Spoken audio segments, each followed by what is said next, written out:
now we can all be a little bit more intimate. I was so scary. Sorry? I was so scary.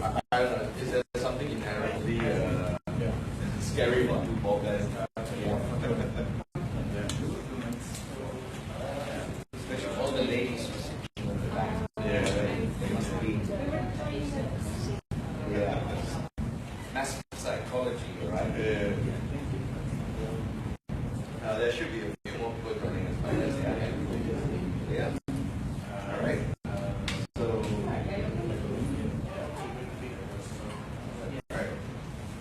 So good afternoon, ladies and gentlemen. My name is Vincent, and today I have with me Matthias Gelber, more fondly known as the Green Man, as many of you will be familiar with him. Matthias has been in the environmental management and sustainability business for the past 19 years. Recently, in the competition, Matthias emerged as a worldwide champion as the greenest person on the planet. That was a long time ago. Long time. I guess recently is a loose word here, right? Yes. And he's also recently, this time is quite recent, he's recently published a book called The Green Man's Guide to Living and Working. We have the book right here. So the first 5 people from the audience to ask a question. Alright. So before I begin, just want to quickly introduce myself. My name is Vincent. Once again, I'm the General Manager of Partnership of Companies. We organize this Smart Cities Conference. We're the organizers for the Smart Cities Conference in the month of October. And the reason why we do this community meeting is kind of to keep the conversation going. Because we believe that when we talk about smart cities, it's not a conversation that should be happening once a year. And to us, a big part of smart cities beyond livability is also sustainability as well. Because at the end of the day, the more people live in cities, the more urbanized we become, the less sustainable life benefits us. So an important point for us not to miss out.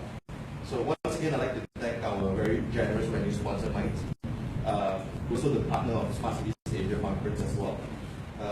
They have sponsored this event venue for us to use for free. And before we begin, I'd like to invite Mr. Asmin, who is the Program Director of Mike, to say a few words. Hello, good afternoon. Assalamualaikum to all. Just like to say welcome to Mike. If this is your first time here, and I believe that this session is important moving towards the second Capacity Conference in October. And I hope you enjoy the session and back to you. Alright. So I'd just like to quickly set the tone for this session. So bear in mind that this is not a workshop or a conference. So there will not be a Q&A at the end of the session. It's going to be very organic. I'm going to get the ball rolling by asking a few questions. But at any point in time, you guys are welcome to ask any questions to Matthias. Alright. So for those of you who are streaming, you may also post your questions as well. As you can see, we have it up live at the back of us. And I have my laptop over here to see what you guys have posted. And I'll try my best to answer. Matthias and I will try our best to answer your questions. Alright. So before I get into the deeper stuff, right? So Matthias, you've recently written the book. Maybe you can tell us a little bit more about the book you've written. Yeah, actually, the book, do I need the microphone? I guess, is it the same? How much of a difference is it? Yeah. I think my voice is generally quite loud. After 10 years living in Malaysia, I asked myself the question, what have I been able to contribute to make Malaysia more sustainable, more green? Because that's my mission in life. I don't do this to look for a job. I already knew as a teenager I want to help Mother Earth. My late father was a little bit confused. How are you going to make money with hugging trees? But for me it was clear I want to be somebody that helps the planet. So somehow I ended up in Malaysia.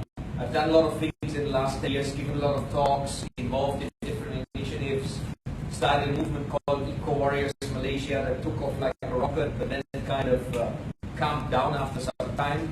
And I asked myself, what have I been able to contribute to make people pick up a sustainable lifestyle and as well on a macro level.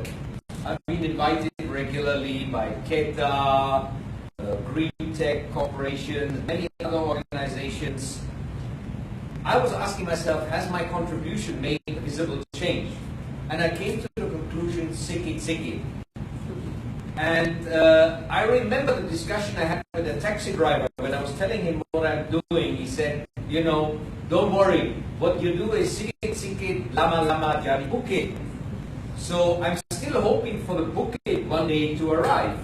And I was chatting about that with my friend, and my friend said, you know what, Green Man, you need to write a book so that your message can travel faster and wider and influence more people.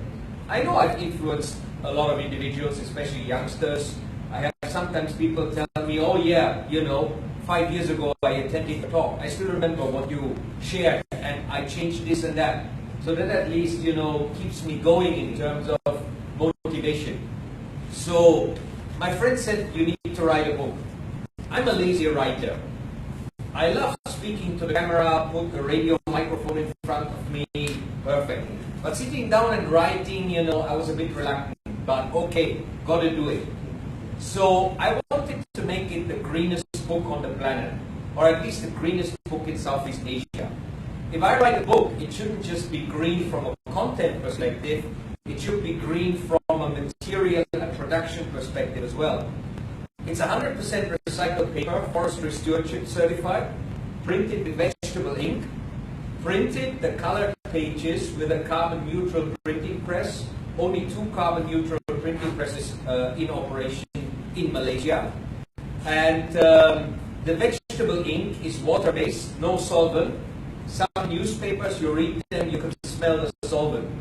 The paint stripper, the stuff that you smell when you go into the shopping malls, when people are refurbishing. So, and I calculated the carbon footprint in line with the Cerium standard that hasn't yet been published for books, but with the printer, Netsprint Eco, who is by far the most eco-friendly printer that I've come across in Southeast Asia, they have helped Cerium to develop that standard. So we use that standard to calculate the total carbon footprint of the book, from writing to editing to binding to production, everything.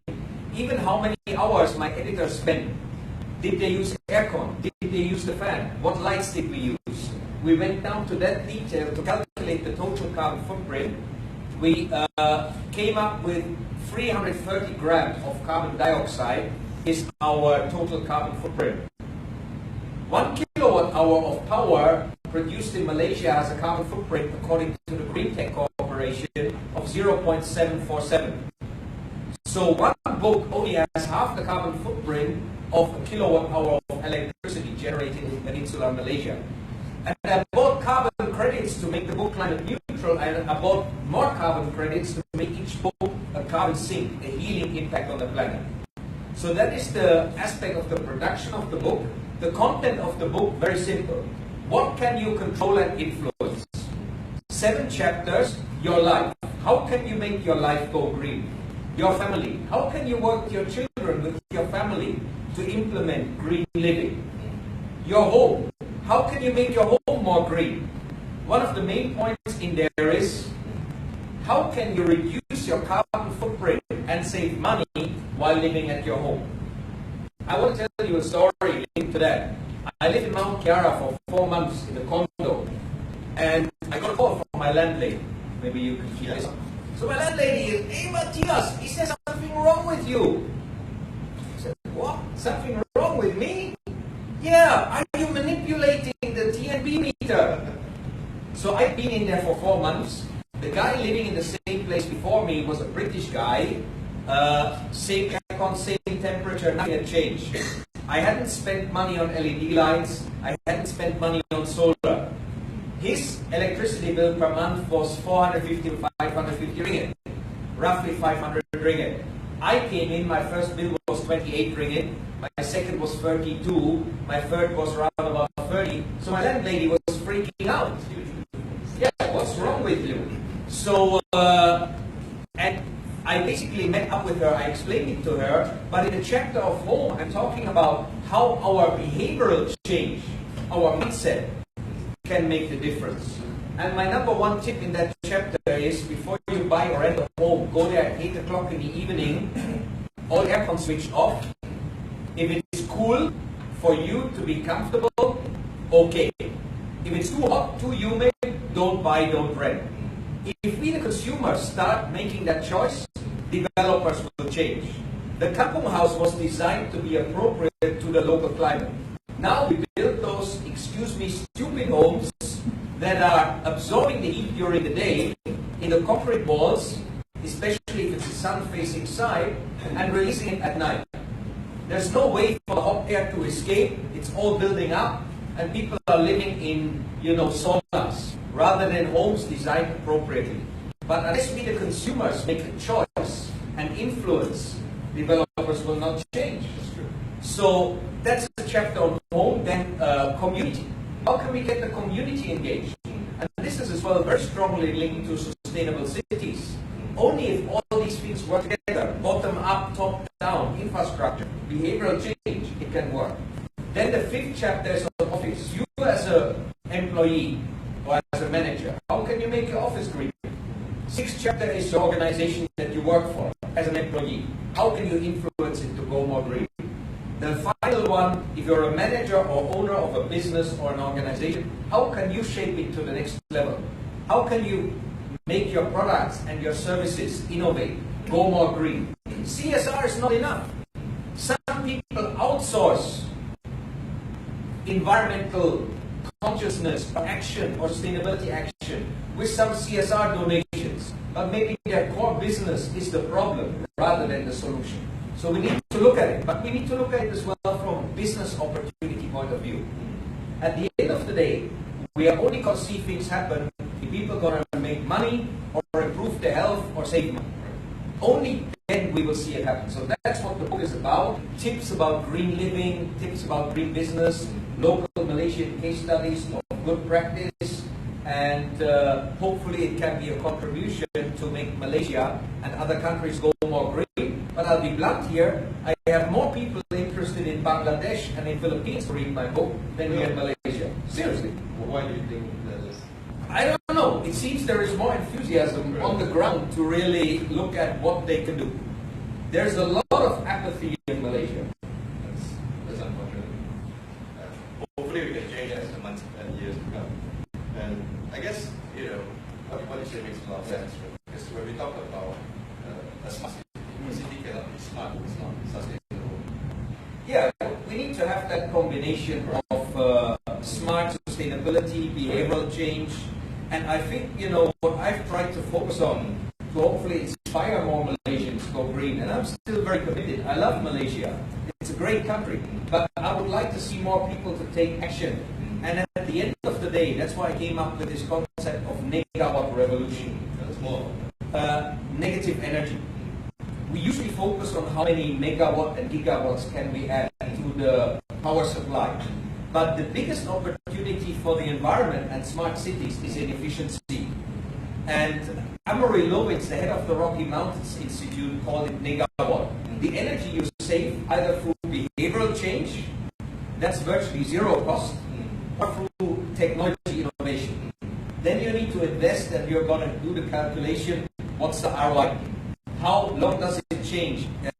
How much time will it cost to get our return if we change the chiller and the boiler? If we switch from our split aircon from standard to inverter aircon? But if we do behavioral change, that is the low-cost option. But yeah, to change people's behavior is the difficult part. So my message for Malaysians is save electricity, save money, make your contribution to save the planet. Sikit-sikit, lama-lama jadi bukit. Focus on negawatt. As I could show in that condo in Mount Kiara, just by some small changes, fan instead of aircon at night, switch off the water pump. Immediately when I moved in, I heard a water pump in the background. I tested it. Extremely high water pressure. I nearly hurt myself when I used the toilet water, And I switched it off. I used the shower, no problem. Enough water pressure for me. That pump was always running in the background. The other guy never switched it off. Then I never take a shower with hot water. I never switch on the instant water heater. Because for me, here in Malaysia, the water is warm enough. But I mean, that's a personal choice. I'm not saying everybody needs to do it. I'm just sharing how I do it. I mean, yeah. Yeah. And I mean, I always have my green gadgets. I sometimes have them with me. One of the things that I use regularly is in here. This is, by the way, my recycled pencil case. This is a normal Tetra Pak box. This is my tool that I use every night. Most of you guys charge your phone, right, overnight. Most of you will have it plugged in for 6 to 7 hours. This one, automatic switch on, switch off timer. You can get even cheaper ones in IKEA. And, you know, phone doesn't consume that much electricity. I mean, we're talking about, you know, a very small amount. Your 1 horsepower aircon, maybe 750 to 1,000 watt. That's where the real consumption of electricity is. But every little thing counts. So small things like this, small gadgets like this can make a difference. My energy is also one of the things that we consume. Yeah. And an interesting story on that, as we, you know, broaden the horizon on smart cities and Internet of Things. There's a small Malaysian startup company, Renion. Yes. And when we launched the Megawatt Revolution, we did a test implementation of their real-time monitoring system in one of my friend's house. And he lives there with his wife, and the electricity bill was about 700 ringgit. Oh my. You know, to keep it between us here, I don't think the wife is watching this, the wife was basically the culprit. When she was coming home, all aircon switched on. But you know, it's tough for the husband, hey honey, you're the culprit, can you change? So, not a conversation. No, not a nice one. But we installed the system and suddenly the wife realized, wow, every time I come home, our electricity consumption peaks. And when my husband is home alone, she was on business trips overseas, wow, the electricity bill is much lower. So through visualization, self-realization, and understanding real-time what's actually going on, making it visual, there was a behavioral change following. And their bill, I think, went down to 400 to 500 ringgit. Just through realizing what was going on, empowering yourself with knowledge and understanding without somebody having to lecture you. Yeah, that's never effective. Yes. So would you say that it's an awareness issue when it comes to this I think it's a combination of awareness, mindset, and basically the right tools that help us to. But a lot of these tools are there, but the awareness is maybe not there. How these tools can help and how they can help you to save money. One thing I learned is very few people are motivated by saving the planet. So you got to look at the other people. Yeah, we have to look at the money part. And that's what I always tell people, you know, save energy, save money. Give your children 30% of the savings that you as a family achieve through behavioral change as extra pocket money. Boom, you see results. One guy, a company that I gave a training to in Ipoh, one guy implemented that. I think he had 60% electricity bill reduction. Got the kids involved, and suddenly things happen. The kids were asking questions, why are the lights on? Why do we have the lights on at the moment and all the lights are down? Okay, we have a bit of glare, but maybe we should check whether we need all of the lights and save a bit of electricity. Can somebody switch off some of the lights here? I don't think we need all of the lights, right? Let's do some megawatt now as we speak. Yeah. So I guess it makes sense, right? You got to involve the people to kind of save. Yeah. Like, Is it all right? Can we all see that? Yeah. I think Matthias and our kid provides quite a bit of reflection. So. Shiny. So that helps very much. By the way, this is my recommendation to all the guys, you know, botak, save a lot of water, a lot of shampoo. Yeah. Good for sustainability. I lost this message. So, you know, as it stands right now, Malaysia, I think we have about 29.72 million people living in Malaysia. Yeah. And in 2030, it's going to be like this 6.6 billion, right? And 9% of these people are going to be living in cities. So So I mean, if we continue with this kind of lifestyle patterns, and if we continue to have this kind of rapid urbanization, what do you think are the kind of implications towards sustainability of the environment? I mean, the implications are going to be very serious in terms of traffic and people moving into already partially congested cities. Right. We have some remaining green lungs in KL. And I mean, when people come to KL, they like the fact that there's still greenery around. But if we push that back to the brink, then the city will lose a lot of its iconic livability aspect, which is open spaces, green spaces that are still available. When I first came to KL, I was a bit worried about my indoor air quality. I paid this guy 400 ringgit to come to, I lived in Times Square at that time, and I could hardly open up the window. So I was very worried about my indoor air quality. So I hired this guy, and he was like so surprised. He said, "You're the first time ever a private individual in a residential home brings me in. Normally, only customers I have are those required by health and safety legislation to do an indoor air quality assessment." I told him, I want to know whether I'm killing myself here with the air quality. He came in, we tested the indoor air quality, and we tested the fresh air coming from outside. Guess which one was better? The fresh air coming from outside had significant levels of nitrous oxide and sulfur dioxide pollutions.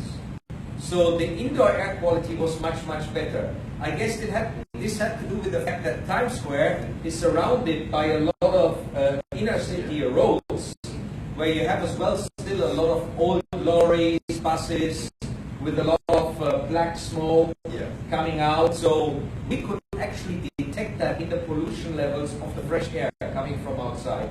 It had significant pollution levels.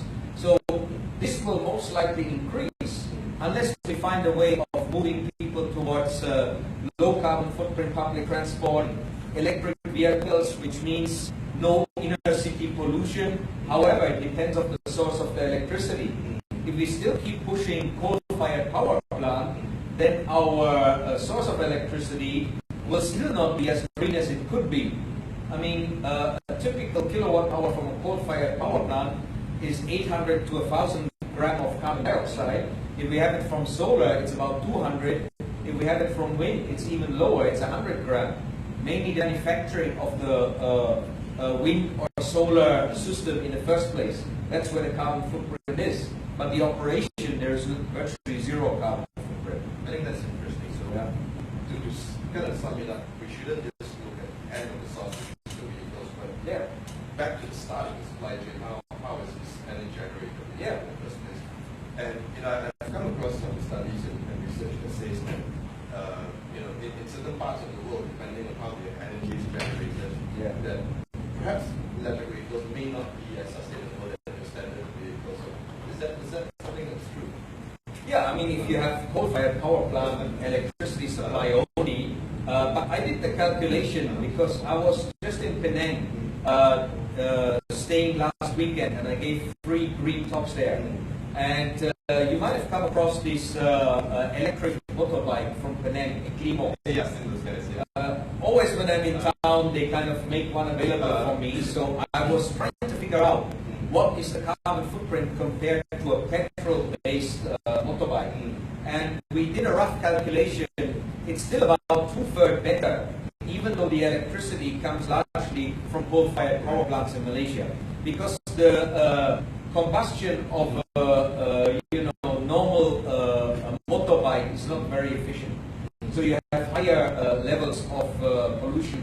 And with the electric vehicle, it is more controllable in the future as we shift more towards renewables.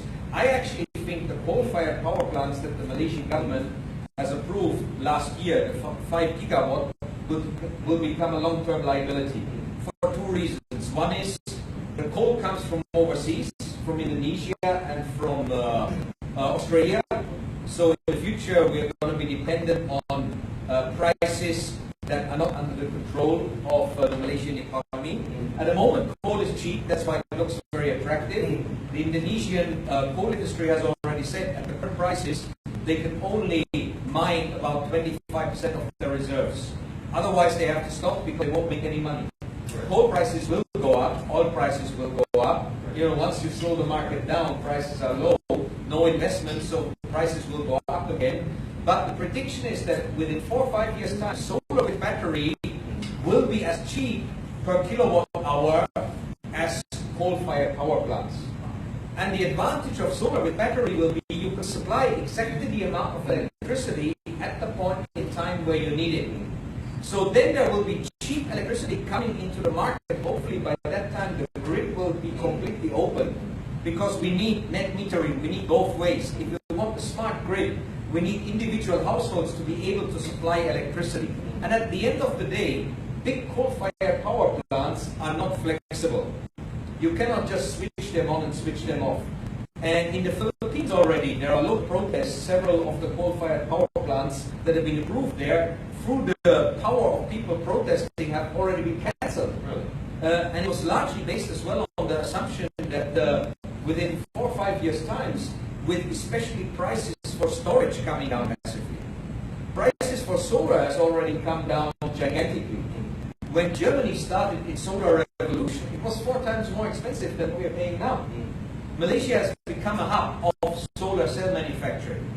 And this is the flip side of the coin. Malaysia has become a hub because the government has provided very good framework conditions and because electricity is very cheap.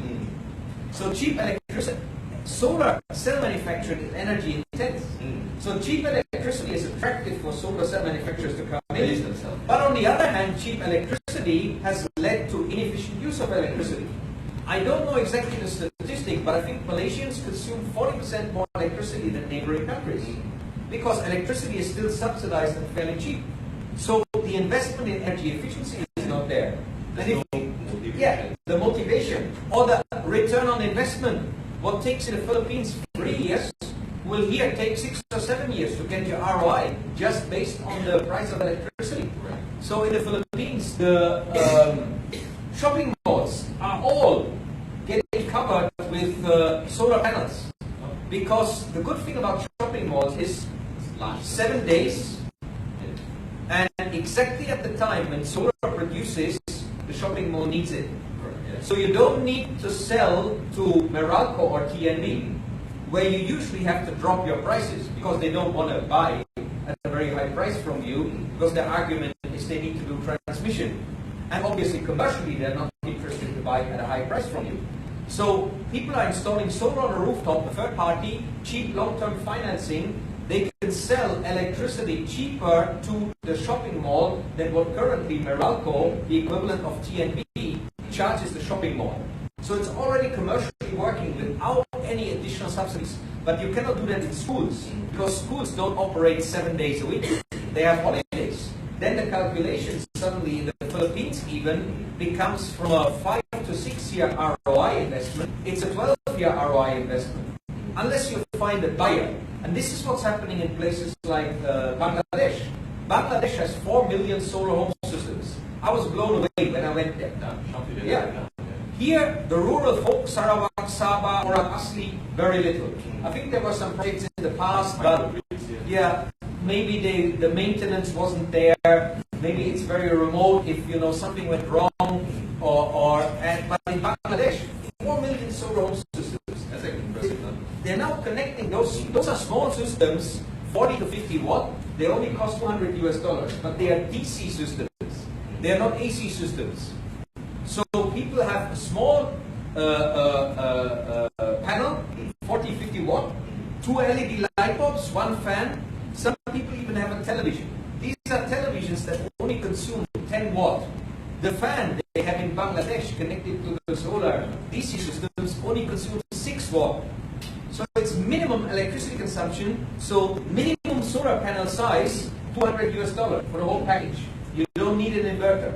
And these people are connecting because they have sometimes more electricity that they are generating than they need when the battery is full. So they are connecting now with mini grids. They find a commercial user, like a small rice mill who needs the electricity, and they are selling it. And even those people with a 50 watt small system make a little bit of pocket money. Yeah, it's a big difference for certain segments. Yeah.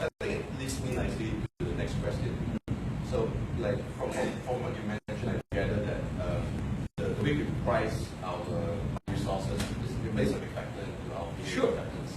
Yeah. So, like, in Malaysia, like you said, our energy prices is one of the lowest in Asia. Yeah. And when it comes to water, like certain states, they give up, the water is largely free to a certain extent, how many cubic meters. So, for Malaysia to be sustainable, do you think that the government needs to look at the tariff of this kind of resources? Yeah, I think we need to do that because price is always a behavioral influencer. And the Malaysians who live in Australia, they're usually very keen on saving water because their water is extremely expensive. You see them come back to Malaysia, they still keep an eye on the water. But Malaysians who have always enjoyed the low tariff water tariff usually don't have the same conscious behavior when it comes to water.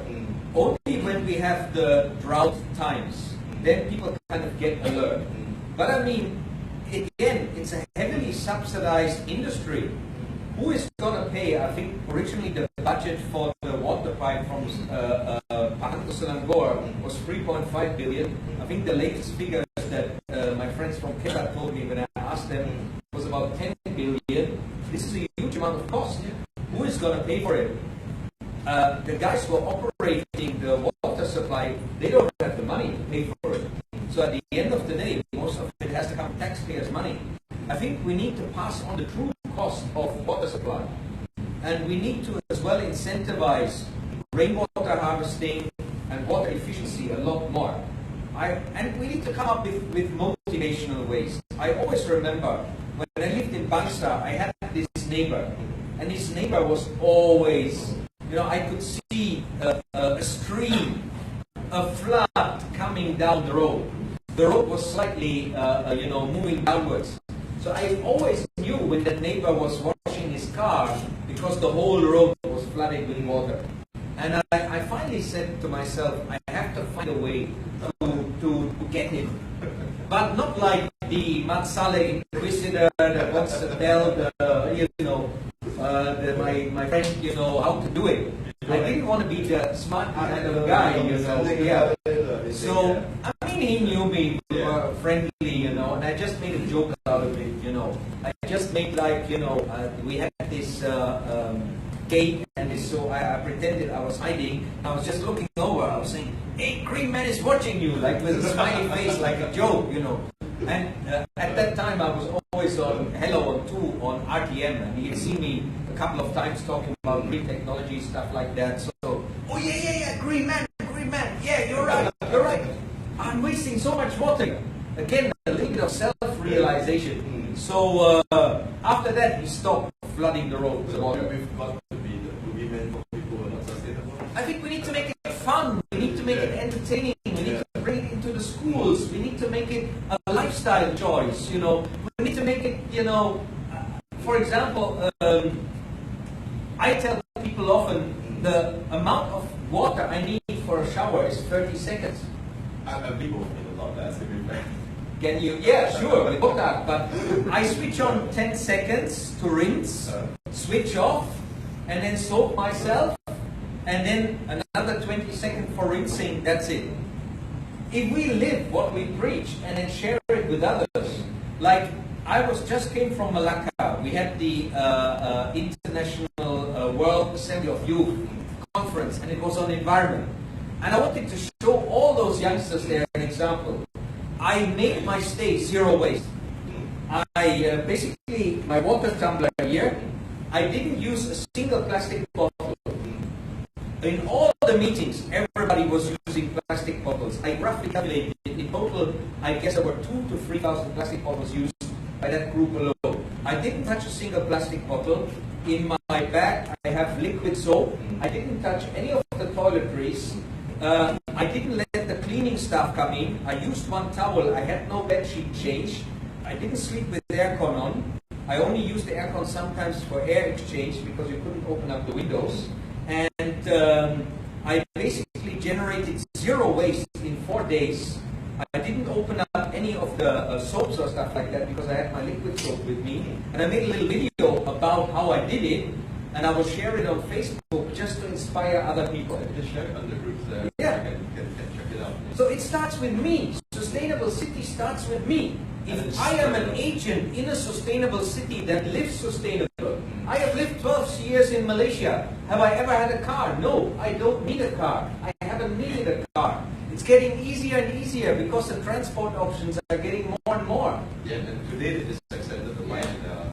Yeah, and I mean the thing is, that is as well one of my recommendations in my book.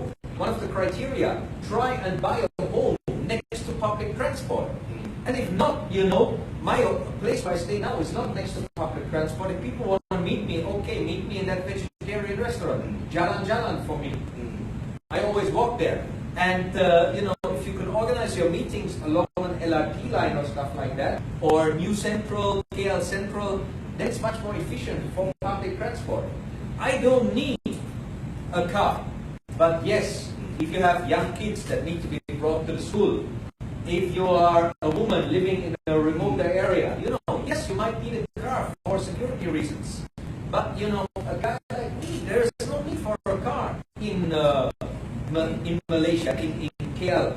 And now with all those apps, transport apps, you know, Uber, Grab, everything, you know, in the future, sharing of mobility. You know, there will be so many options. We don't need cars. And in fact, I think the CEO of Uber said in the World Economic Forum that, you know, one day we hope to see that cars become like horses, right? You don't have to own one. It's just a nice thing to have, but you can get around without a car. Yeah, I think that's what he said. Yeah, that's an interesting future to look at. But I just want to quickly go back to the earlier question. Yeah, about the price and resources. Yes. So first, yeah, we should try to work towards like having the prices reflect the environmental cost. But I also believe for the government agencies, it's a little bit of a political like reward. Sure. So how do you spread a positive message rather than a message that we're taking away subsidies? How should you come to do that? You can't just reduce subsidies, because if you reduce subsidies, you lose the next election. Yeah. So that is pretty hard, right? Yeah. And that's why it's very, very sensitive. Yeah.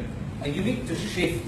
I mean, we called it in Germany when I grew up, ökologische Steuerreform, ecological tax reform, where the intention was to shift subsidies away from subsidizing resource consumption, because overconsumption is bad for an economy and bad for the planet.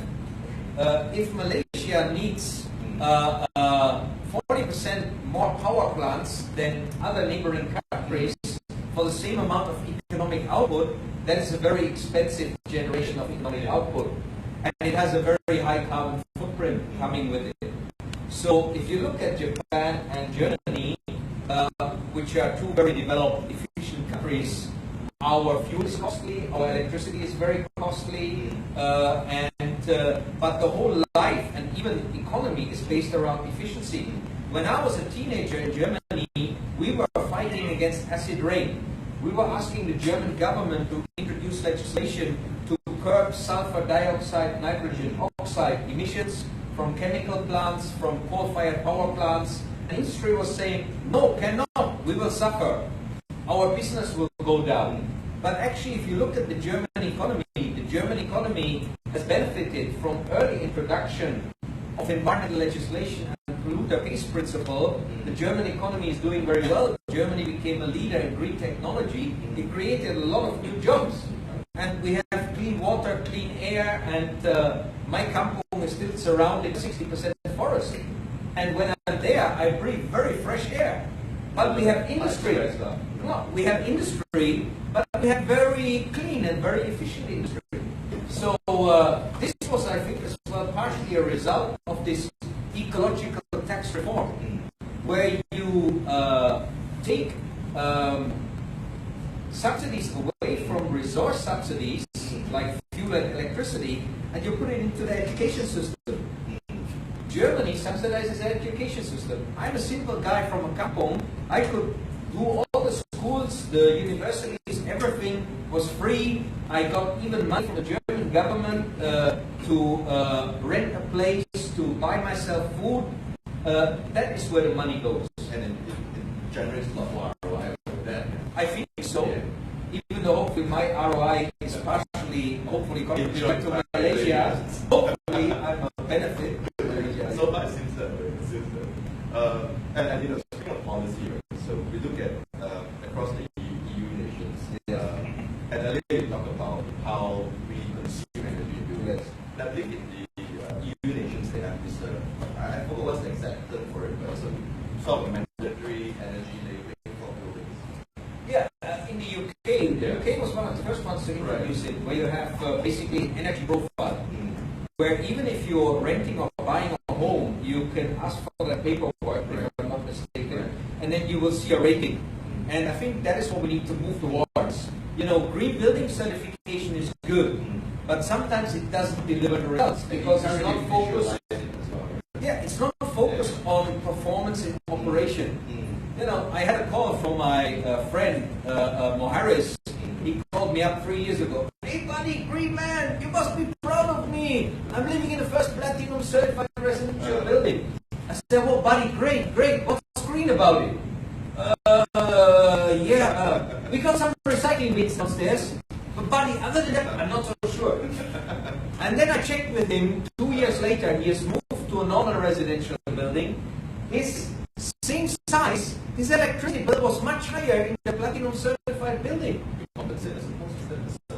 No, I mean, okay, I have to disclose, he was throwing a lot of parties, and I think that has partially contributed to the high electricity bill, so we have to put it into perspective. Right. But high ceilings and glass, maybe low E-glass, that's what you get the point for, but if your room is still facing the afternoon sun, you've got all the heat coming in from the sun, you know, the aircon is being switched off.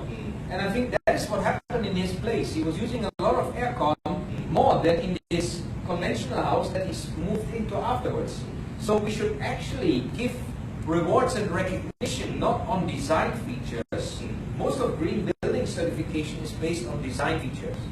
Or on things like, have you got an eco-friendly car park? Are you close to public transport? Have you done this and that?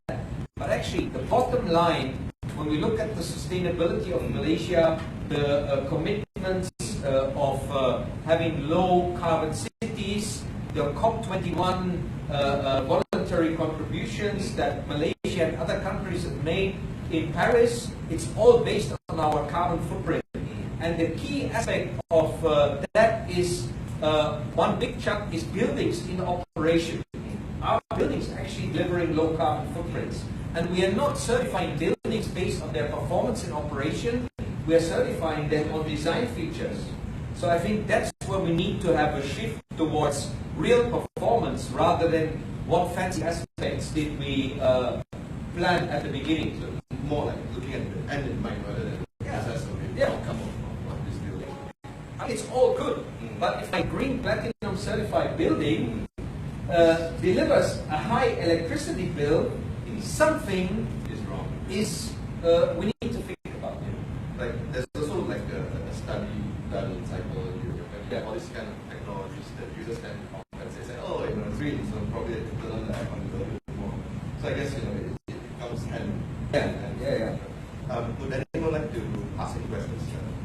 At any point, feel free to post questions to the Times. Any questions from the audience? Yes. Go ahead. Your experience educating the young generation. Mike. I just as experience back in Germany, in terms of educating the younger generation on green.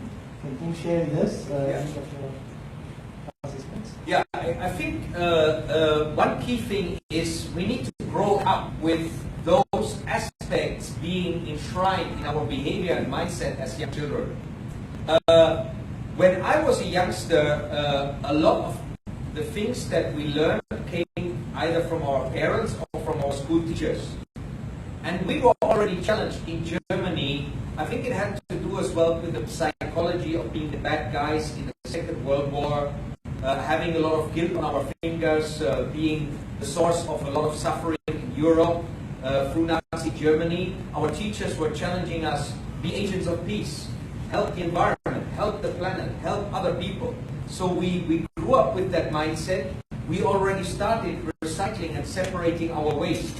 We had a movement where even people were starting to say, hey, politicians, are you green? If you're not green, we don't vote you anymore. We will vote somebody else.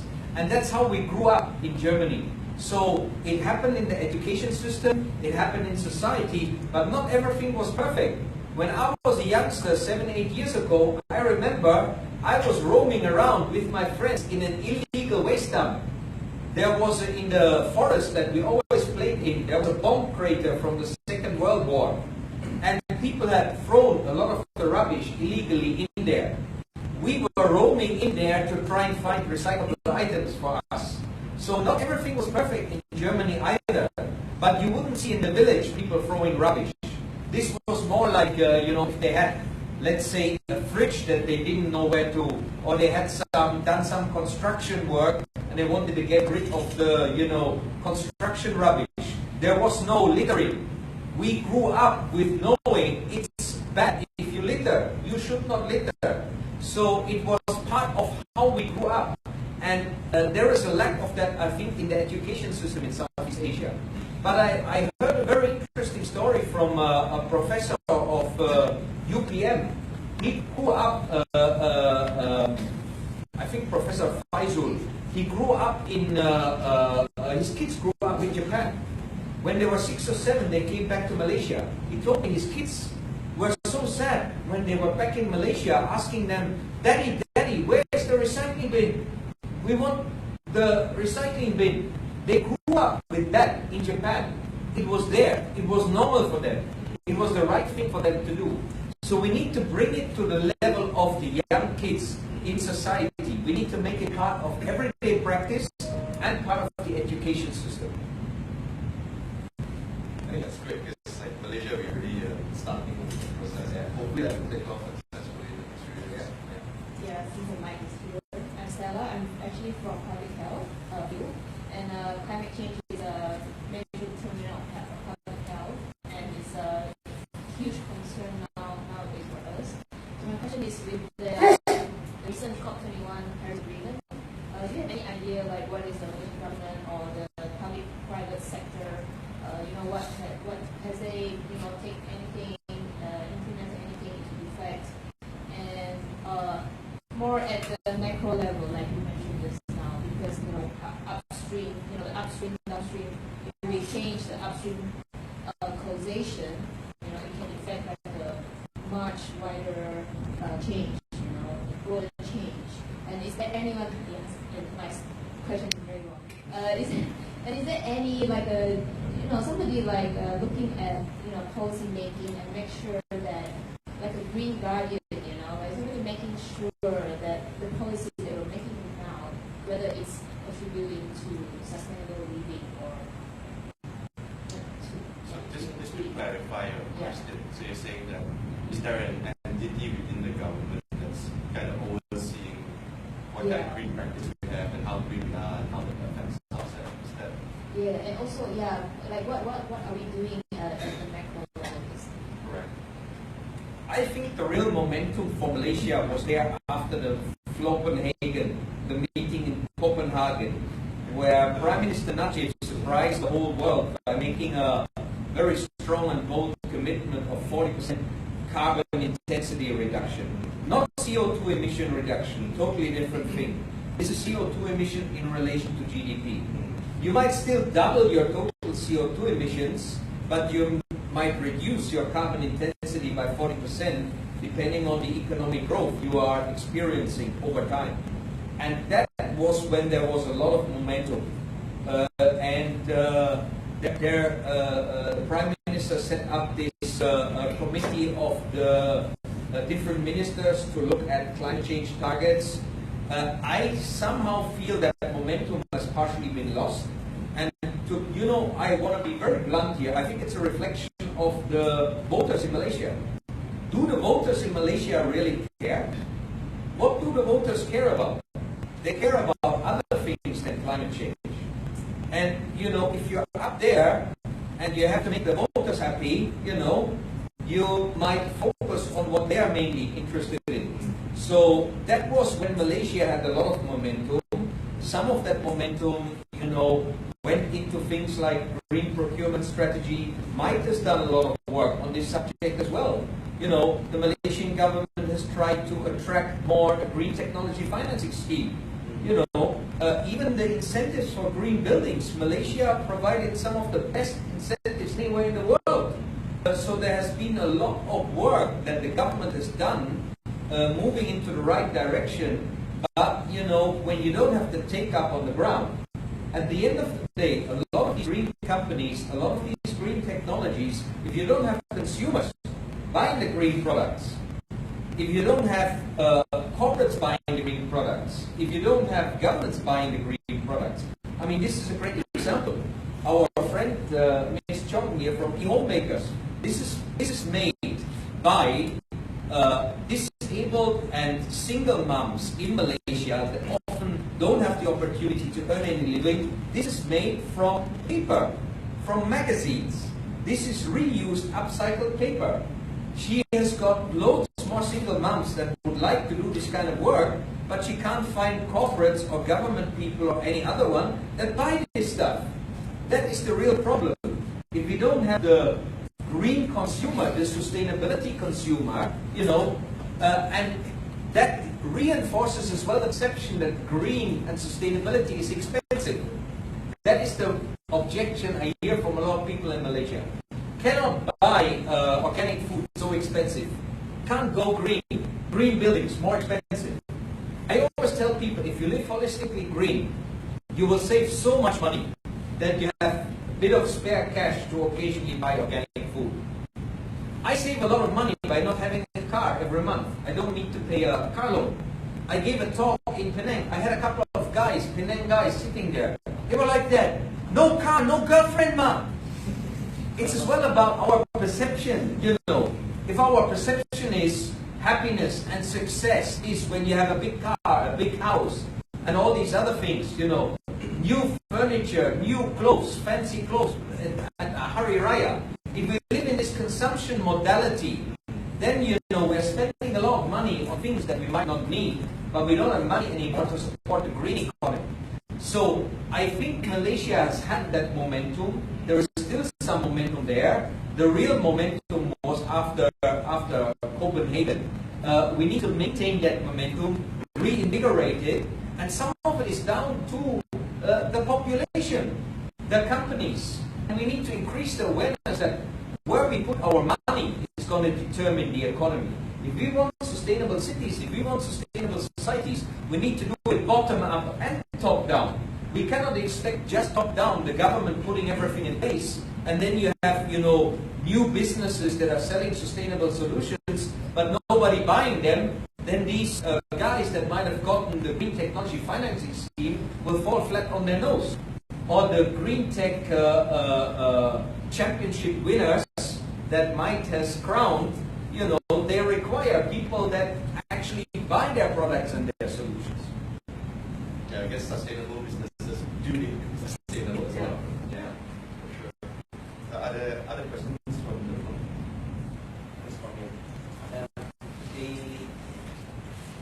What I first about art actually, I think mostly answered by myself. In a city, whether it is smart or not, it doesn't matter. Because the most important thing is whether there is a program that is conducted by the city municipal to complete the essential qualities that the environmental finance and as well as the initiative. We find it very hard to incorporate into many policies, because those people that we would like to reach tend to be those people that doesn't come to conference, doesn't come to the seminars, doesn't come to do anything except trying to make a better living for themselves. Yeah. At every cost. Yeah. Majority of people that need to be don't mention offensive, but most of us that come to this conference, it's only a small percentage of the society that do this. Would you suggest any other way that we can reach those majority of people that would contribute day-to-day first thing. The second thing is that it is very hard for the company to go green, and it is also very hard for the municipal to go green because of the investment structure. The investment structures whereby profit has to be counted has always been monetary values.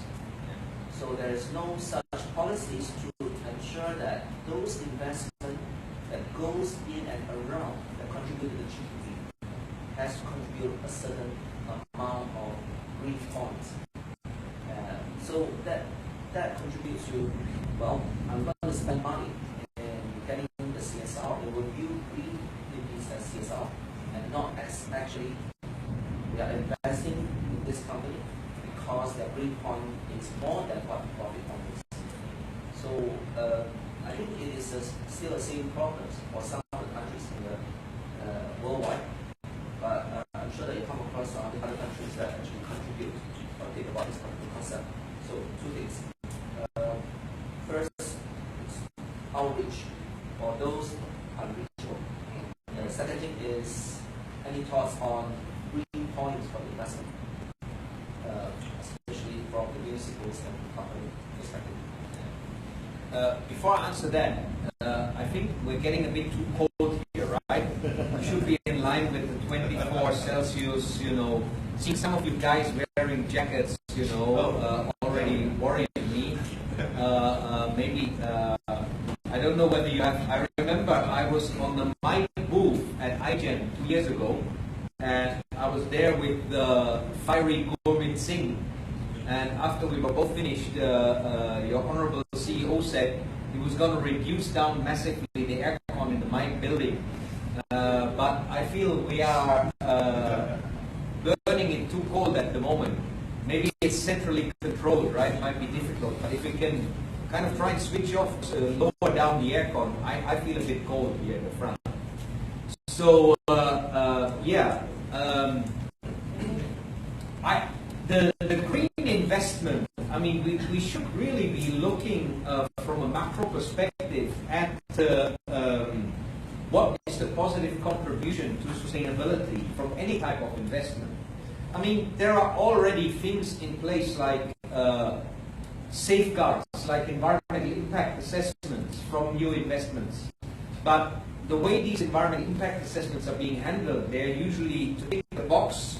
Yes, we have done the technical document, but none of the points that have been highlighted there get effectively incorporated in the execution and maintenance of the project. So that's one issue. Then in terms of corporates, the green procurement was identified some years ago as a major initiative of the government, and I was very happy to hear that there was even an EU-funded project, but I don't see real progress on green procurement going beyond some pilot applications like in the police. I was quite impressed with the police, they've done some good stuff on that. But I guess it is very difficult to break through a procurement structure where sometimes, you know, classically price is dominating, and, you know, sometimes the temptation you buy from your friends that look after you, and, you know, if you then bring in other criteria, that gets a bit complicated. But I think when we look at overall, how are we spending our money, either into investment or into procurement, we should try and ensure sustainability outputs. We as individuals should start with ourselves, because that was the premise of my book as well. I wrote about things I have control and influence on. One of my main investments that I have made as a private individual is I have a pension system. And my pension system is an eco-friendly forest plantation. Biodiverse, 7 different tree species. It will never be clear-cut in one go. There will always be animals and biodiversity there, but it's very good hardwood. I'm going to make good money from that investment. It's my green pension system. But I know my investment, it cost me $77,000 US. My investment is absorbing every day carbon dioxide. It's helping to heal the planet. I haven't invested in something that destroys the planet. And this is usually, I don't have my flyers with me today, but usually when I give talks for business people, I always have a quote from my book. If your granddaughter would ask you one day whether your business has healed or damaged the planet, what would your answer be? I think we need to challenge people on an emotional level. What legacy are you leaving behind for your grandchildren? Have you screwed the planet or have you healed the planet? That's the bottom line. And it counts as well for each one of us. Is your life a net benefit to Mother Earth, or are you a carbon emitter? Every one of us is a carbon emitter.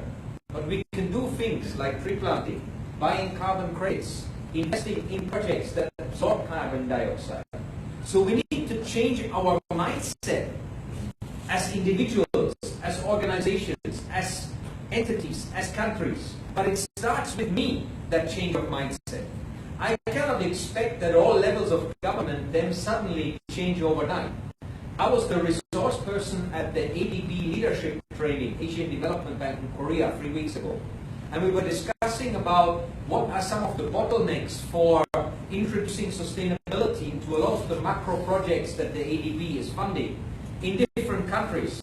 And one of the key issues that came out was there is often, the people that are in charge in government to run those projects are often,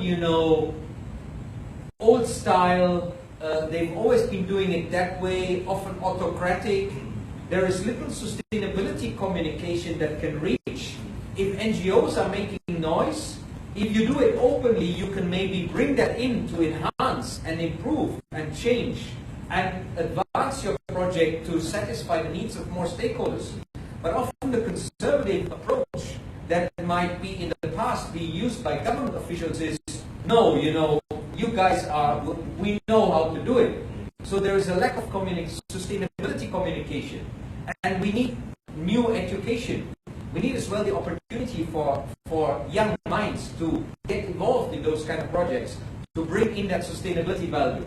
And I think we need to assess very carefully, if we make another big chunk of Bukit Kiara available for residential development, how much green land are we destroying? How much value are we destroying for the local community? How much more pollution will we have due to the fact that those trees in the inner city environment that are actually full photosynthesis, taking out carbon dioxide and bringing in oxygen? What is the health benefit of that? What is the negative or positive health benefit of that?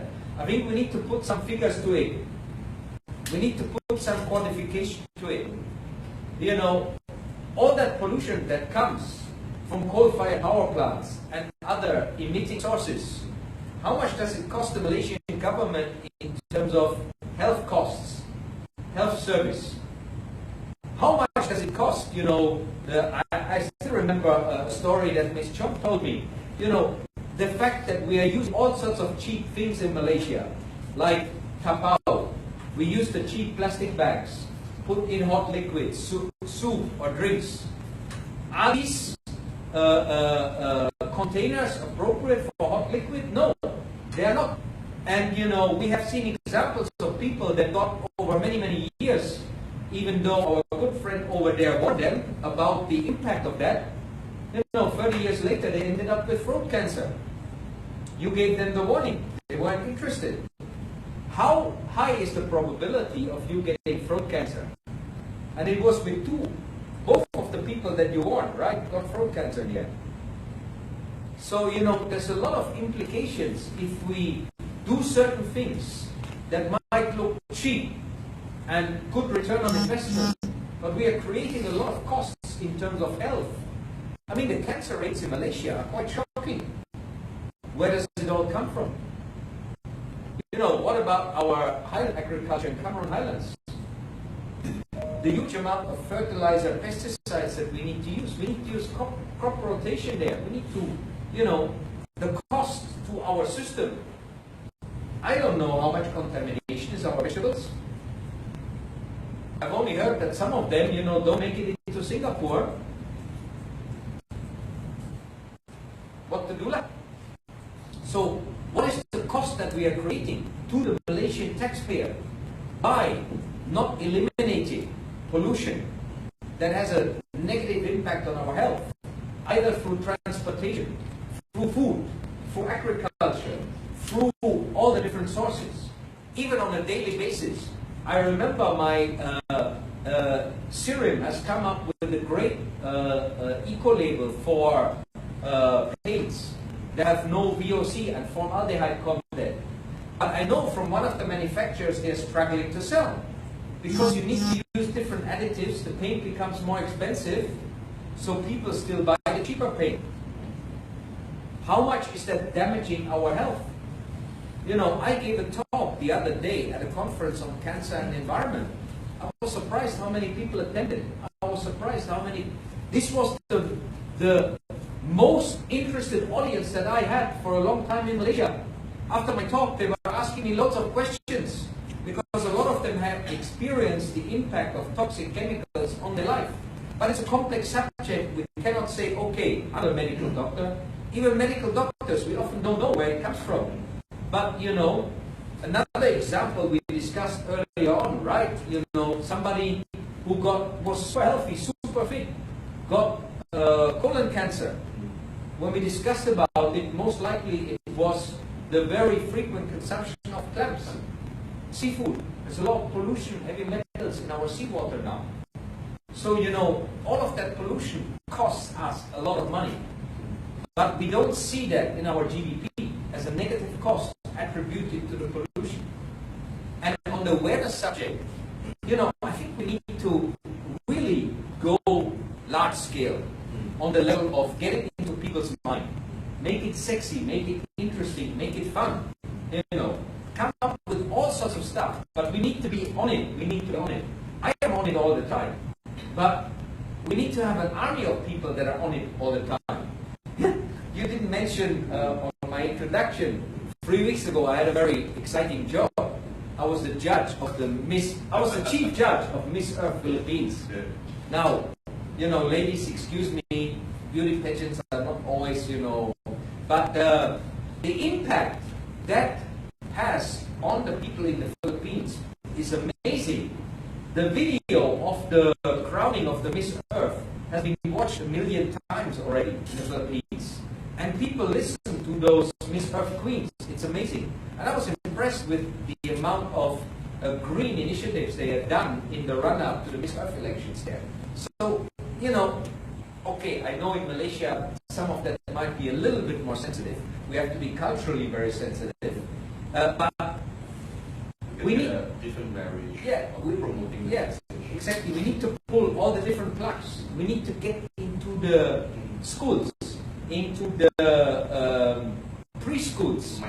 Yeah, one of the guys that was a Malaysian delegate at the conference we just came from in Malacca, he is the president of the Malaysian Preschool Association or something like that. He came to me, he said, Green Man, we need to get the green message into the preschools.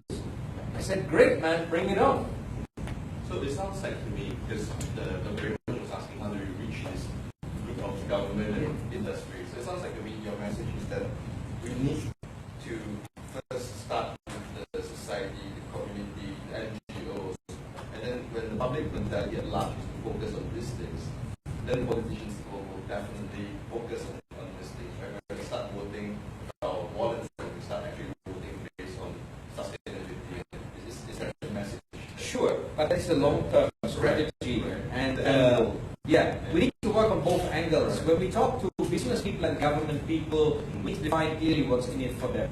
When I talk to business people, the first question I ask, how much is your electricity bill? Any building, any factory has a big electricity bill. You need to get them hooked with something that they can immediately benefit. So electricity is the first thing to start off with. And I gave a talk in Penang to a big company on Thursday. The electricity bill was very high, and I spotted immediately a lot of behavioral change areas where they're wasting electricity. The finance director was very interested in that message. And then we need to look at, when we talk to companies, what's your product, what's your service? How can you reduce your manufacturing costs by making production more efficient? How can you enhance your product to be more appealing to end consumers by it being more efficient, by it being more recyclable, by it being more innovative? How can we turn the ownership of a car, the individual car ownership, into a service of mobility. Can you make money with the service of mobility? I don't know how the company is doing who set up, what's the name again? The one who set up the electric vehicles next to the LRT. Yeah, Comos. Great initiative, but I'm worried Malaysia might not be ready for it. And you know, we need to go step by step in terms of building those things up. And when we talk to government people, when we talk to business people, we need to have a very clear proposition what's in it for them. Otherwise, people will not do it, especially commercial organizations. If they spend, they have to get a return. So we need to be very, very clear about what's the value proposition. And beyond the commercial organizations, so like the point that was brought up was green point. So I'm assuming you're talking about some kind of disclosure or some kind of transparency. So do you think like if we have more disclosure and transparency on how sustainable the city is, and then kind of put them up against other cities within the country, do you think that would help the municipality to be more aware, more active in sustainability? You're asking me, or? Well, so I mean, yeah, I'm still wondering the green points. Is that like a scoring system? yeah. Because Benchmarking? a lot of those smart city designers, even worldwide, they would go by a certain definition. And the certain definitions whereby the smart cities are technology-based, that provide a linkage between the governance, society, environment, data. Environment is a kind of as afterthought, but how to assess it, that is the main key things in the smart cities. Because most, let's face it, most of the sexy things in life are power hungry, fast cars, powerful computers, complex algorithms for computers consume a lot of energies. And even televisions that claim that we should save a lot of energies, but you get bigger, larger, and in the end, it's very the same. The green point has never been addressed in those investment communities, especially in smart cities. And also the transparency, as you rightly said, how to access it. Is it beneficial for a city to compete against each other? Ultimately, a smart city can do that. But by having more green points, the city is going to have more progress because more people will say, oh yeah, the air will be cleaner. I will flock to it. And in the end, you get the whole purpose today. You need more resources in order to maintain the business quality. Yeah, I think we need a certain framework. We need benchmarks. I mean, the low carbon city framework is something that I think the Malaysian government is quite heavily supporting and implementing. That's one point. That we have, things like green building certification as an individual building. I already said it's good in one way, but can be dangerous in another way as well.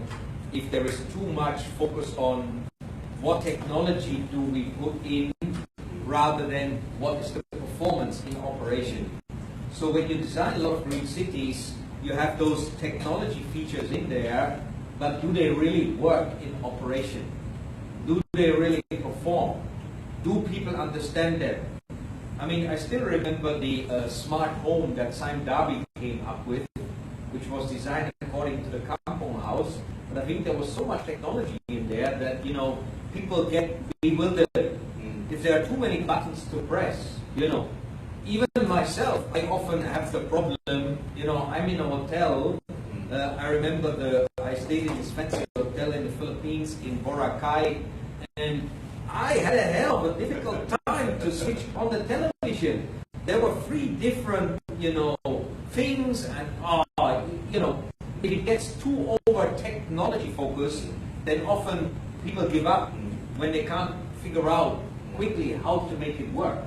So we need to have this combination of benchmarking on what aspects we implement, and then as well on how does it work in practice.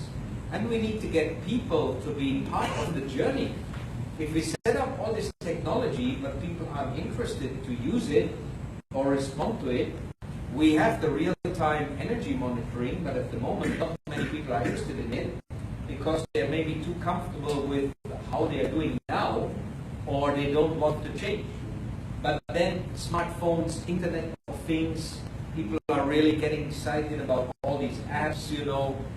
I think if you have something like Waze, where you make people compete with one another, maybe where we have a smart city framework that is a competition at a macro level, like a gamification, smart city gamification would be a person, where we get people as well to do it as a game and learn it as a game, and then realize, oh, it's good if I can take public transport because it reduces the overall amount of pollution, and we have less people with respiratory diseases that have to be treated in our hospitals, and we save so much money for the government because we don't need to build an additional hospital, because we have reduced the amount of those illness occurrences.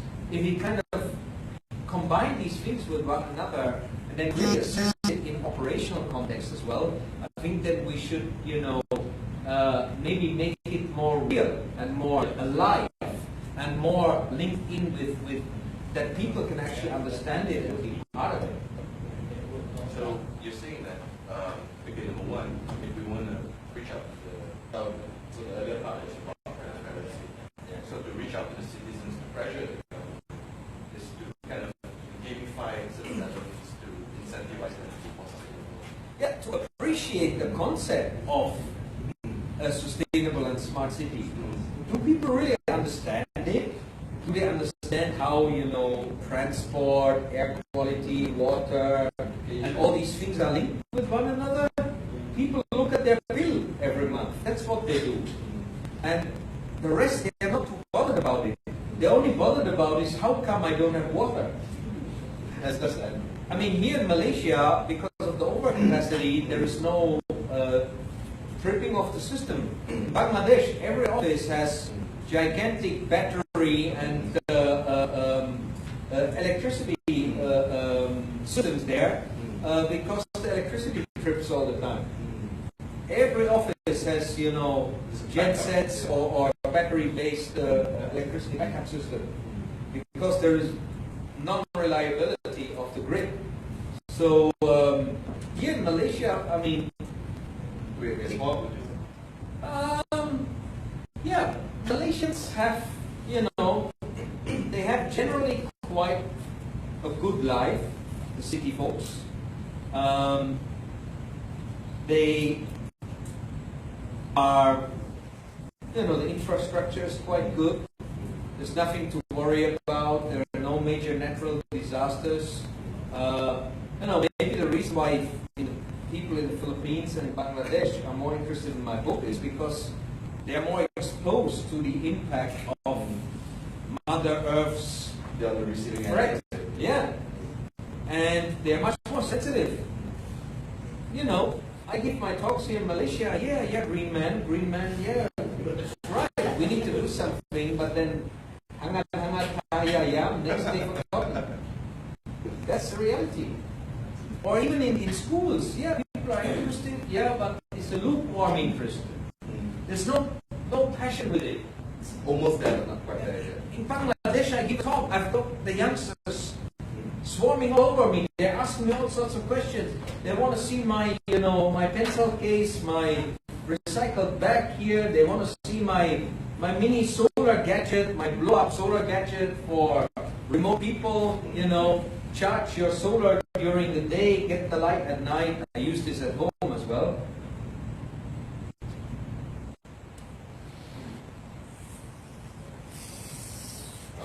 This was designed for remote places in the Philippines, especially, you know, if they are potentially impacted by a typhoon. This lasts 12 hours as a light, and this lasts 6 hours. With this one I can read. When I stay in the Philippines, I stay in my guest room, German guy, he's got a big penthouse, and I always have to run all the way to the door to switch on and off the light. So I use this, I read with this in the bed. And it floats on water, and it is basically for emergency. Right. So you can notify people. Yeah, this really costs $12 US. It's nothing. Really? I mean, for that is the future of as well, even electric or light mobility in not in a smart city but in a remote area. I mean, technology has come so far now. We have all sorts of simple products. This is my how many people have asked questions already? 1, 2, 3, right? So you're going to give. If anyone can guess what this is for, they get another book. What is this for?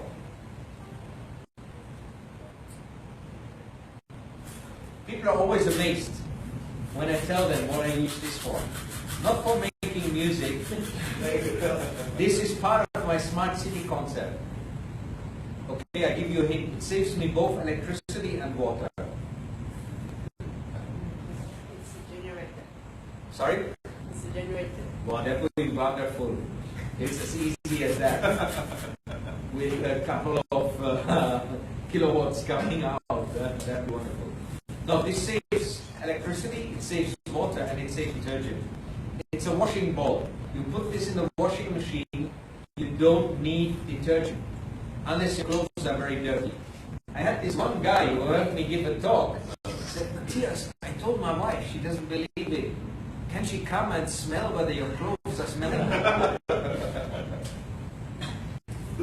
If you use this, you don't need detergent, unless your clothes are very dirty or very smelly. You don't need the rinsing cycle with the water where your detergent is being washed out.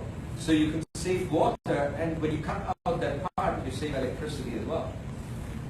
Could be part of a smart city concept, save water, save energy. I mean, we need to come up with a lot of different things. Smart city is about all of these things working together. Yes, the big things are mobility, energy, water, air quality, and all those things. But even a simple thing like that. So we need to have the top-down macro technology and framework, from the parking systems that people use to make it efficient, from the, public transport infrastructure. And, when I compare Malaysia to other neighboring countries, Malaysia is not that bad. Yes, there is a problem with system integration because, different individual companies were given the jobs, but it's getting better and better. It's easier and easier to move around with public transport. When we design smart cities, of course there are some other parties that would aim to have that kind of technological power or know-how. We always trying to save planning in order to channel the money into a special project. We call it social upkeep. Inside this particular projects, it costs money to actually to organize seminars, organize events, in order to promote environmental awareness, as well as a certain social enterprise to have a certain social responsibilities and activities. In the end, the cost will be more expensive because the money has to come from somewhere. And municipal always reluctant to finance the whole thing, especially council crisis. Looks at CSR, can we take this away? That would be the first response. That's why, just now I was raising whether the 3 points would have a certain advantage in having this transparency, and as well as informing the citizens about what is going to happen next for the next 10 to 15 years. Because designing cities, smart cities, it has to last 10, 15, 30 years.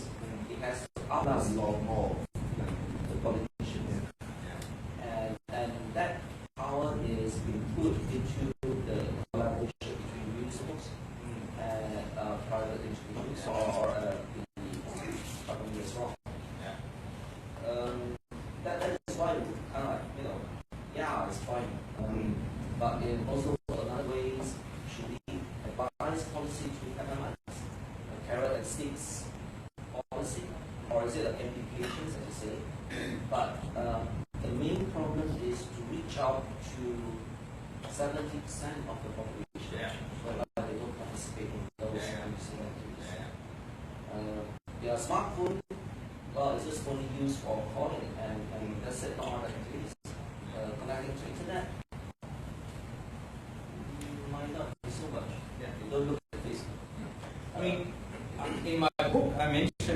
I think, avenue that we need to take is to work with religious movements and groups.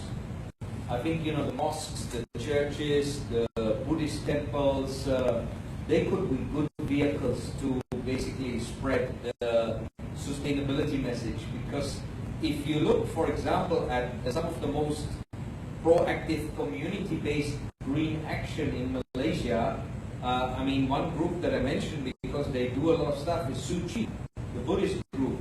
They have the best recycling centers. I bring my stuff to them, I know it's going to get recycled. And I think if we can tap into the mosques, the churches, and instill as well some kind of respect with reference to creation, and all the holy books have very strong statements about how the human species should take good care of the planet as something that was entrusted to them. I think if we can get that spirit back, then we can maybe as well get a bit more bottom-up mobilization. But you're right, it's very, very difficult, and that is my struggle as well. You know, I feel I have seen a lot of, you know, never mind, Okela, as you said, people are out there to find money, to make a good living, and society is focused on this idea, big house, big car. So, you know, people chase after that all the time, and everything else seems to be not so meaningful. We need to get that, even like I grew up in Germany, it was normal for us all to volunteer for a good cause. We were all members of the voluntary fire brigade, we were members of the clean up our kampong group. We were spending, you know, once a year we had a big clean-up session. We had several tractors and, you know, the what do you call them, the things that you hang behind the tractor to basically put the rubbish on. We cleaned the whole village, all the forest, everything, you know, all the youngsters got involved. Yeah, we had a great fun time, but the amount of rubbish we could find there, cleaning all the stream, everything, it was 2 or 3 loads of, you know, the back of a tractor. Nothing. But, you know, this spirit of volunteerism, we care for the community, we care for a sustainable city. We want a healthy place for our children to grow up. We want a balanced life, you know. We don't want to spend every weekend in the shopping mall, you know. This idea of, and that's why, you know, yeah, when you look at my book cover here, originally I had a rainforest on there. Then my designer said, too boring. So he took a picture of my botak face, turned it into this picture, and we put the rainforest inside. Reconnection with Mother Earth. Reconnection with the concept of sustainable lifestyle, sustainable city. And then, if we get people excited about that, then we will have a bigger participation that will then influence what recognition and, you know, support those municipal people will get that actually put sustainable concepts into practice. But that's a long way, that's a long journey. And as I said, I haven't seen too many results in 12 years' time. And apparently I'm a very convincing green campaigner, but even in Malaysia, I have struggled to make a big impact. So it's a tough job. We all need to work together. If we're too much focused just on our own agenda, our own business, we will not really see the change. That's good. So before we move on to the next question, I just wanted to kind of point out one of the comments on live stream. So it says that when we become a more concerned citizen, some countries have moved to another level. Incentives are only a temporary measure. Yeah. I think that's a pretty good point. Like, how do we move from where we are now to where countries like Germany is, without relying on temporary measures and incentives? Yeah, I think it is a philosophy of citizenship that gets installed into you in school, your family. I think in Malaysia, there is too much focus on division and on what's in it for me, what's in it for my group, what's in it for my party. I see a lot of fighting, I see a lot of struggle, I see a lot of battling. Should be something I see very little of that bipartisan, let's clean up this part of town. Let's all work together to do this, to do that. So we need to move beyond those divides that increasingly come to the forefront. And go back to the basics. We are all one human species.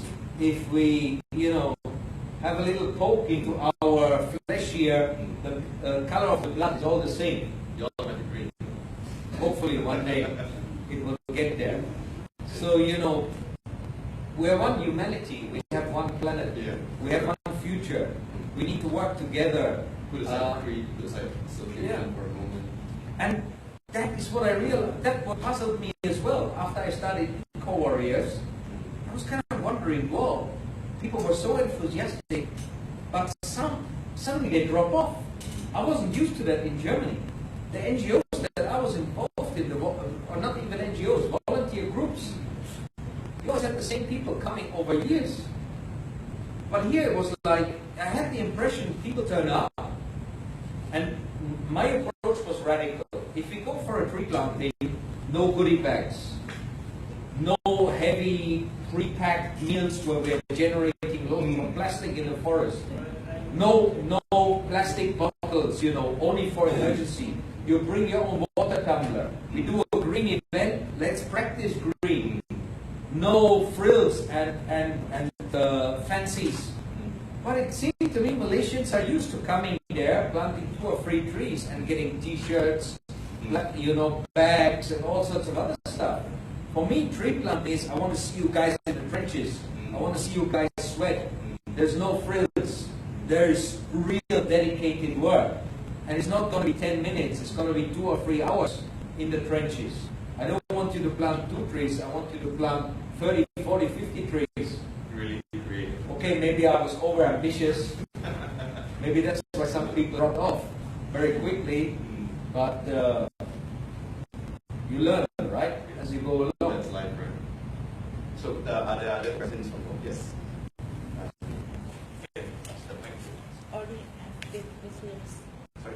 Business. Oh, the battery's up, so Okay. there's another one of it. Yes. I worked in It's a bit soft, that one. I worked in an international organization before I came back 21 years ago, and then I've been rolling the mud in the non-profit sector. Even just now, the chairperson said, "How can we have a community and NGO start something like that about green?" But you haven't mentioned about businesses and personal actions. Having 21 years back in Malaysia, doing quite a lot of low carbon footprint activities, my conclusion is exactly the picture of Matthias had. The Green Man's Guide to Green Living and Working. We need national leadership that is very strong and committed to it. I was talking to a PhD student from Bhutan. He had Harvard scholarship, everything. He has such a glowing remark about his king. Bhutan has negative carbon footprint, and the king has declared that 60% of the land must be covered with forests, and every population must plant at least 1 tree in the year and produce 0 waste. And they actually have the only country in the world that is negative carbon footprint. But when I talked to him, what I saw was a great admiration of the leadership, the head, the King's Guide to Green Living, and he was adoring it. Even as a PhD student with all the credentials, I think this is what we need in Malaysia, Then business like you that will ask Matthias, what do we do? How do we encourage businesses and municipal and community to work together? And Matthias doesn't have to speak like this and then know just new population reception. There's no embracing of personal action. I have known him for over 10 years. I could see that he really practiced what Okay. Oh, When you yeah. go back, when one day something Yeah. is not moving our heart. So I yeah. believe we need national leadership. That's what I want to know. How can I move the hearts of Malaysians? Maybe you can answer to that question. Can I comment? Yes. Go ahead. So what we are trying to do in public health, we have a big project coming out. So what we are trying to do is not my project, but my department. We are looking at some heat sinks. Do you call that? Like in Bangkok. So there are like hotspots. So Right. we are trying to identify those hotspots and we Kind of like heat island. yeah. Right. Okay. So in Klang Valley, and we will take the health records of the population there, and we want to see the association Right. between these hotspots and the health of the population. So we can show something concrete, you know. So that to our correlation. people. Exactly. So it's a big project, but I feel like we should have things more interdisciplinary. It's like something, okay, how we're doing this, and somebody else is doing that, in green technology is doing this, but we need to have more of like, collaboration. Between different disciplines. Yeah, and so people will know that we are doing this now, and and so we can go over. I think the impact will be like much bigger, and also Matthias mentioned that as long as we show something, the impact of this to the people in terms of health and economics. We do health economics as well. We Look at that calculate, hit point. yeah, we calculate what are the economic costs on health. In terms of this unhealthy. So probably we can do people, in facts, with solid facts. Yes. Do you know the very interesting study that was made a couple of years ago comparing the Green Tech building in Bangi with a famous office building in central KL that identified that the occurrence of people on sick leave was nearly double in that famous office building than the eco-friendly office in Bangi. And this has huge implication for the cost of employees, of corporates who have employees getting sick in buildings with potentially sick building syndrome. This is a published study in a refereed journal. I won't mention the name of the building now, but you can Google that. Yeah, at the end of the day, people we need research, we in the research area, we publish these results. But at the end of the day, it boils down to whether they have the political will to push it through and to absorb our results and to put in practice. Have you concluded the study? Oh no, Okay, still progress. Okay, all right. Because I thought we concluded, then you can share It will be what's interesting, One thing is political will for political decision making and policy decision making, but one thing is corporate decisions. If I'm a corporate, I have the choice which office I move into. Do I take note of such results and I choose an office that I think is efficient from an energy perspective and healthy for my employees? Or do I just blindly walk into any other office? I know another famous building in KL. When I first moved into an office there, I thought, wow, I can smell VOC here, volatile organic carbons, like the paint stripper. Something is wrong in this building. I know several people who had offices there who moved out after a couple of months because a lot of their employees got sick. So I won't mention the name of that building, but I heard several stories of that building that reconfirmed my perception that my nose told me when I was in one office there. And people don't pay any attention to that.